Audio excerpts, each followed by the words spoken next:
Hey YouTube, how you doing? You alright? I promised like on my last few videos that when I had something to say, I would say it. In the meantime, I'd shut up. So here I am, because I feel like maybe I've got something to say. I'm at home, because all my videos before have been at work, because it's been the only place I've been able to do it. I've bought a new laptop, so I'm able to do it from home. But that's boring information. You don't want to know that. That's not what you logged on for. You logged on for a Dread update. So I'm going to give you a Dread update. It's been 14 months now. 14 months, 2 weeks, and a couple of days. And here are my Dreads. I'll give you the tour in a minute. But safe to say, I still love them because I still have them. If I didn't, I would cut them off, and I've come close. I've got to be honest. There've been days where I thought, no, just get them out my face. But mostly I love them like they are my children. I don't know how that is. I don't have kids, but if I did, I would love them as much as I love my Dreads, probably more. We'll move on from there. Right, I wanted to give you a lowdown on major changes. So the kind of things that over the 14 months where I've noticed, like, kind of, I guess, landmarks in Dread growing. And for those of you who haven't got Dreads and you've stumbled on this video by mistake, you're going to think this is proper geeky and maybe pointless. But those of you who are growing Dreads or growing hair out for Dreads, you would maybe come across these things. I guess my hair was kind of like here when I guess it's all dependent on how long your hair is, and every kind of Dread experience is different, but this is mine. So after a month, the first landmark was when I first started to feel them locking up, so they were knotted and really start to kind of get knotted and hard and firm, and that was kind of cool. After 3 months though, the kind of landmark was when they were starting to take shape and they were getting rounded rather than being these kind of flat clumps on top of my head. Actually, they were starting to get really cool and rounded, and looking like Dreadlocks, the Dreads that I dreamt about for years. 5 months, there it is. 5 months. New growth. That was really when the kind of the brown hair that was coming through, the natural hair, really started to take hold. It was good, and it was exciting to see that stuff starting to lock up, which is cool. So that kind of showed me that I was doing stuff right, which is ace. And also at 5 months, I felt the fluff starting to get a little bit more under control. So lots of people have asked me about fluff, and like, how do you kind of stop from the fluff from happening? I think it was around 5 months. So the first 5 months were a nightmare. It was like I'd grown a fro on top of Dreads, which was kind of scary and weird. Less scary, not really that weird, just annoying. But after that 5 months, I really felt that the crochet hooking, which I'll go on to in a little bit because I've had lots of questions about that as well. I have some opinions on that, so I'll share those. After the 5 months, I really start to feel that the fluff was getting control.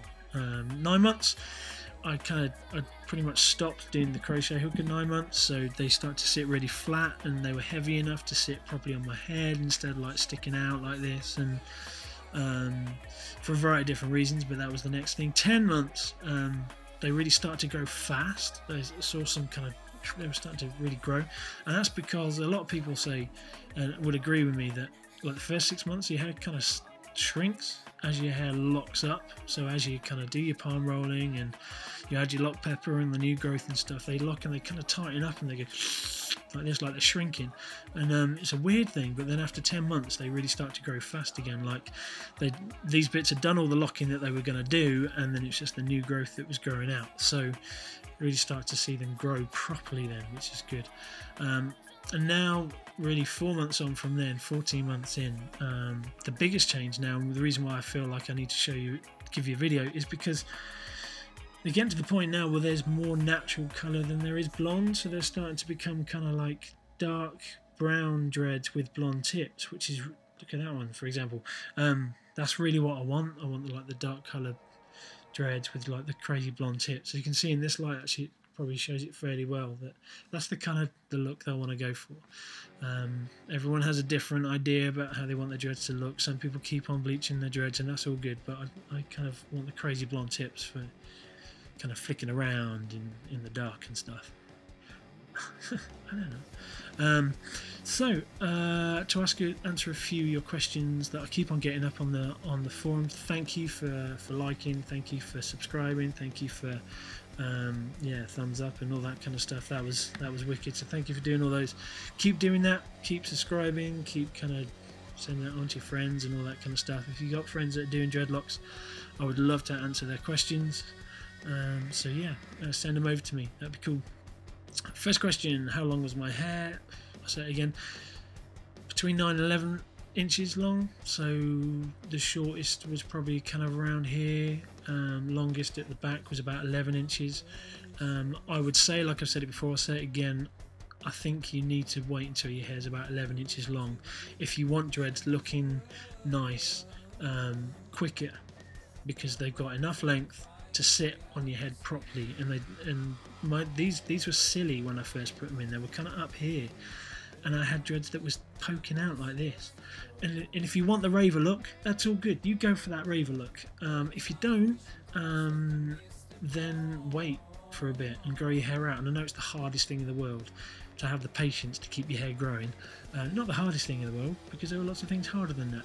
But I know it's hard. It's hard to have the patience to keep you growing and to go through that really rubbish phase of hair just looking rubbish, when, like Hugh Grant in kind of just, Notting Hill, that kind of like floppy, long, curtainy mid-90s look.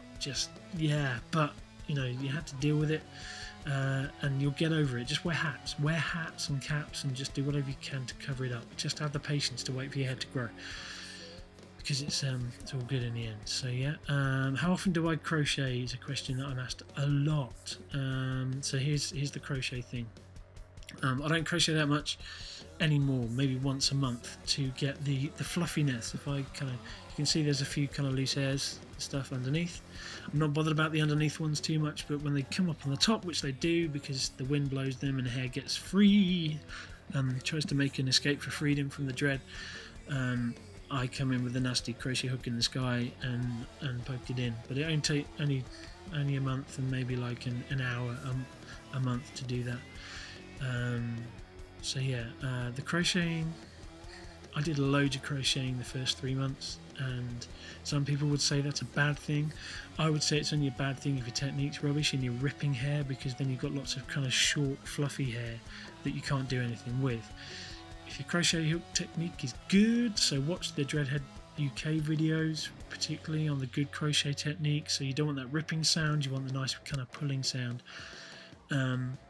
I don't think you can do any damage to your dreads. The purists would say, no, you need to leave your hair to fester and to do its thing. That's fine, but if you've got 4 years to wait, maybe I'm wrong with that. Maybe I'm going to get shot down for saying 4 years.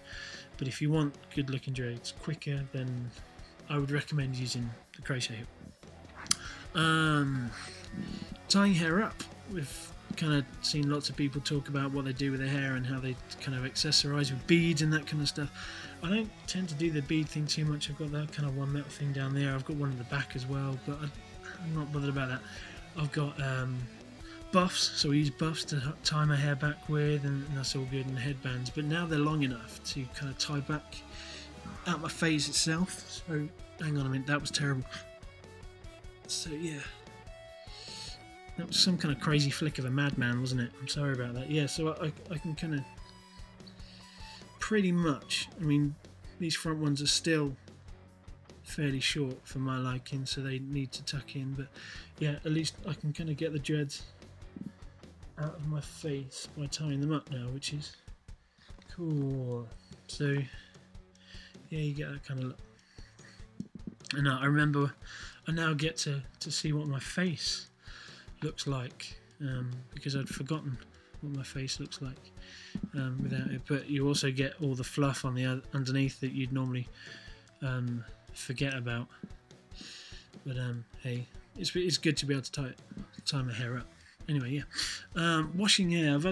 How often do I wash my hair? This is the question that I get asked the most by people who don't have dreadlocks. I wash my hair every time I shower, pretty much, unless I'm having a quick shower and I haven't got time to dry my hair, because the important thing is that dreads get dried properly, because otherwise you get that smelly dread rot thing and it's just horrible and you can't get it out. So yeah, so 3 times a week, maybe 4. I've just changed my shampoo. I'm trying the Naughty Boy soap because I was finding the Dreadhead shampoo actually not lathering up enough, and my head was getting kind of really like kind of starting to get kind of loose skin and dandruffy, I guess. So I've just changed it to see if that's going to improve it. I don't know yet. I'll watch this space and I'll let you know how it goes.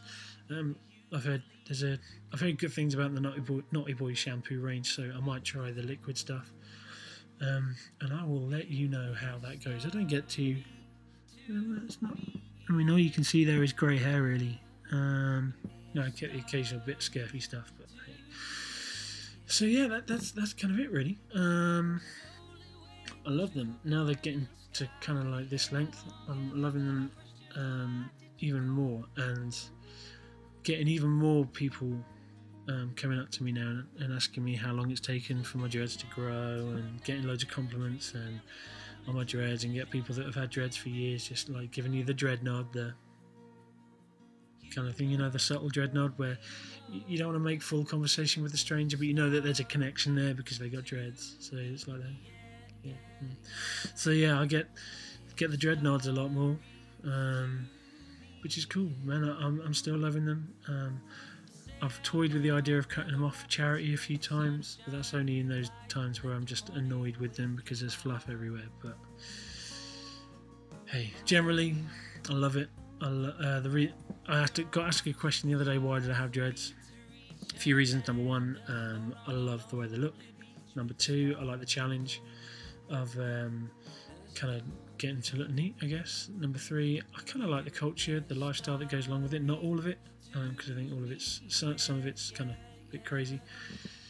But generally, I like that it's a bit individual. It's still individual. I know it's not unique, but it says something about the person when you've got dreads, when you're bold enough to have dreads, when you have that mentality to make the sacrifice to get dreads, the patience to get dreads. It says a lot about who you are, I think. And I like fighting the stereotypes as well, because there's a stereotypical person that has dreadlocks, and I like fighting that stereotype because that's a bit of a challenge as well. So if you like any of those things, then get dreads. That would be my advice to you. Keep on subscribing, keep on checking stuff, comments up, like the videos, that would help me, and hey, recommend them to your friends, and please, if you've got any questions, then keep on putting them on that kind of comment thing down the bottom. Keep them clean or I'll block you. Keep them not complimentary, but keep them civilized. I'll answer questions. If you disagree with me, then that's all good, but just keep it nice, you know, because I like nice. Look after yourselves. Love what you guys do.